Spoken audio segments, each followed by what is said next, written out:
Bismillahirrahmanirrahim. Assalamualaikum warahmatullahi wabarakatuh.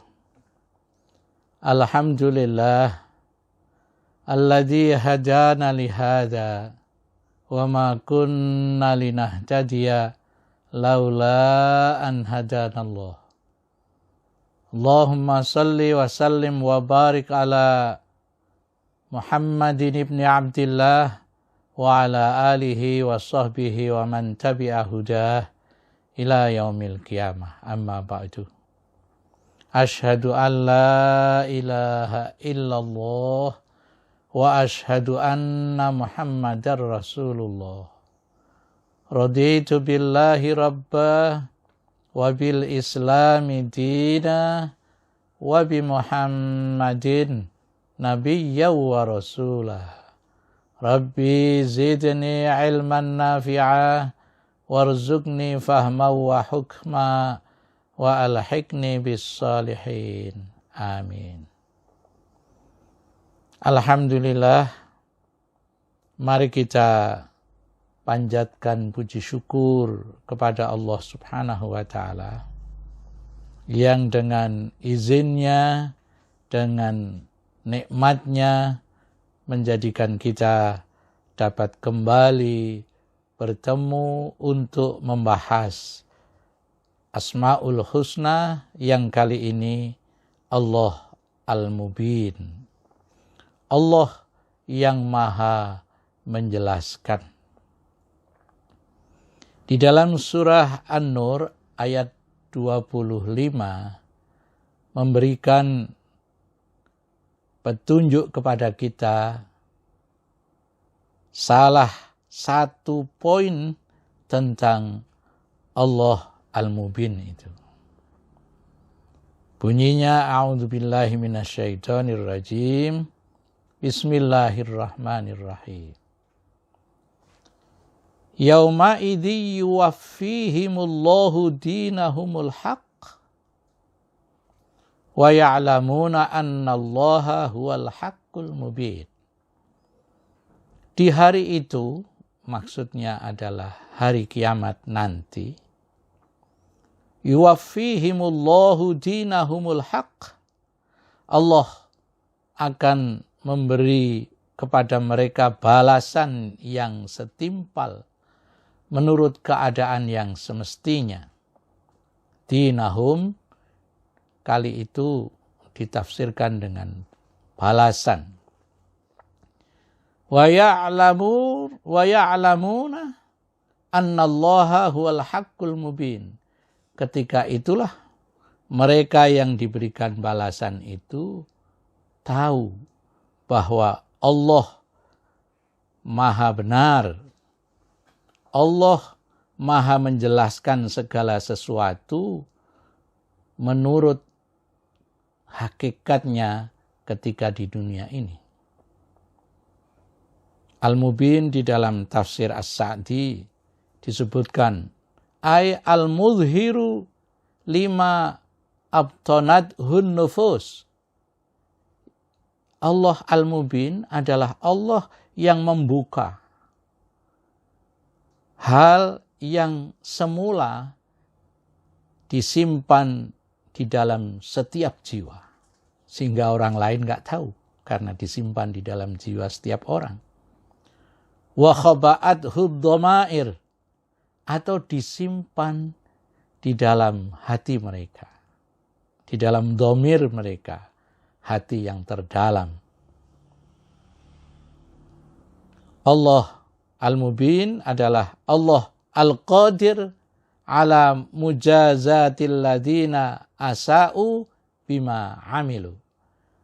Allah Al-Mubin yang berkuasa menentukan balasan apa yang pas bagi orang yang berlaku buruk sesuai dengan apa yang mereka lakukan. Wa ala mujazatil ladina ahsanu bil husna. Dan yang jelas juga berkuasa memberikan balasan kepada mereka yang melakukan kebaikan, ihsan, sesuai dengan ihsan yang mereka lakukan akan mendapatkan bil husna, balasan yang sangat baik. Maka kata kuncinya dulu pernah kita bahas adalah in khairan fa khairun wa in syarran fa syarrun. Kalau baik ya baik juga balasannya. Kalau buruk ya buruk juga balasannya. Itulah keadilan Allah. An-Nabilusi merumuskan fasmul mubin bayyana ayyakuna wasfan lidzati. Al-mubin itu adalah yang menjelaskan, yang merupakan sifat untuk zatnya, untuk diri Allah. Wa ayyakuna wasfan lil af'al. Dan oleh karena itu juga menjadi sifat dari perbuatan Allah. Wal mubin yubayyinu ayatihi linnas. Karena Allah bersifat al-mubin, maka Allah menjelaskan ayat-ayatnya, tanda-tanda kebesarannya kepada manusia. Mengapa manusia dijelaskan oleh Allah?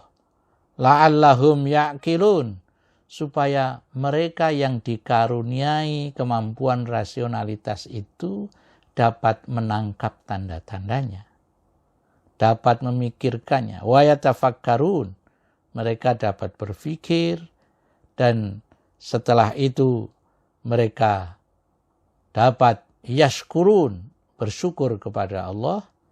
Dan dengan rangkaian semuanya itu, ya'qilun, yatafakkarun, yashkurun, itu mereka akan masuk dalam kategori hamba Allah yang yahtadun. Itulah al-muhtadi, orang yang mendapatkan petunjuk dari Allah Subhanahu wa taala. Itu berasal dari sifat, salah satu di antaranya adalah sifat al-mubin yang dimiliki oleh Allah Subhanahu wa taala. Allah al-mubin dengan demikian adalah Dia yang di hari pembalasan atau yaumul jaza membuka dengan sejelas-jelasnya apa yang ketika di dunia orang menjalankan sesuatu yang sebagian disimpan di dalam batinnya, disimpan sebagian dalam hatinya, sehingga tak ada orang lain pun yang tahu kecuali dirinya sendiri dan Allah Subhanahu wa taala. Ketika itu Allah membuka untuk kemudian memberikan balasan sesuai dengan haknya. Dengan dibuka dan dibalasi itu, orang menjadi tahu ketika hari kiamat nanti betapa Allah sangat adil, karena tahu apa perbuatannya, apa balasannya, itu sangat jelas. Itulah Allah Al-Mubin. Bagaimana meneladaninya? Adalah ayyubayyinal ilma wala yaktum. Orang kalau punya ilmu, jelaskan pada orang lain. Jangan ditutupi, jangan kikir, jangan bakhil, jangan pelit. Ilmu yang kita punya adalah kepunyaan Allah sejatinya. Ada pada diri kita karena istikhlaf, karena kita diberikan kuasa untuk tahu. Maka setelah kita tahu, berikanlah kepada orang lain. Wa yubayyinu linnas, maka jelaskan pada orang banyak, sehingga orang banyak itu fala yuwaqi'uhum fi syakki warraibah. Dengan diberikan ilmu yang menjelaskan kepada mereka, maka manusia tidak akan terjatuh di dalam keraguan dan kebimbangan. Itulah akhlak yang terkait dengan Al-Mubin. Titik tekannya adalah sampaikan ilmu itu kepada orang lain. Imam Ghazali menyebutnya salah satu di antara ilmu yang bermanfaat itu yang bisa untuk menjelaskan kepada orang lain. Ada pelajaran yang baik untuk kita jadikan pedoman. Al-bayan yadrudus syaitan. Kejelasan itu akan menjadikan orang bisa menolak setan. Idza wuddiha wa bayyana, kalau segala sesuatu itu jelas, terbuka, maka wala taj'alu lisyayatin sabila. Setan tidak akan memiliki jalan untuk masuk kepada kita. Bahkan yang akan kita peroleh adalah petunjuk yang telah Allah berikan, sehingga kita bisa sesuai dengan kehendak Allah. Disebutkan tamamun ni'mah al-hadyu. Nikmat yang sempurna itu adalah petunjuk Allah. Petunjuk Allah itu diberikan kepada kita melalui jelasnya ayat-ayat Allah yang dijelaskan oleh Allah sendiri maupun para ilmuwan. Orang berilmu yang bakhil terhadap ilmunya akan mendapatkan siksa karena pelitnya. Akan mendapatkan siksa sebelum penyembah berhala atau orang musyrik mendapatkannya. Mu'adzabun min qabli ubadil wasan. Itulah ancaman orang yang pelit dalam soal ilmu. Wallahu a'lam bissawab. Wassalamualaikum warahmatullahi wabarakatuh.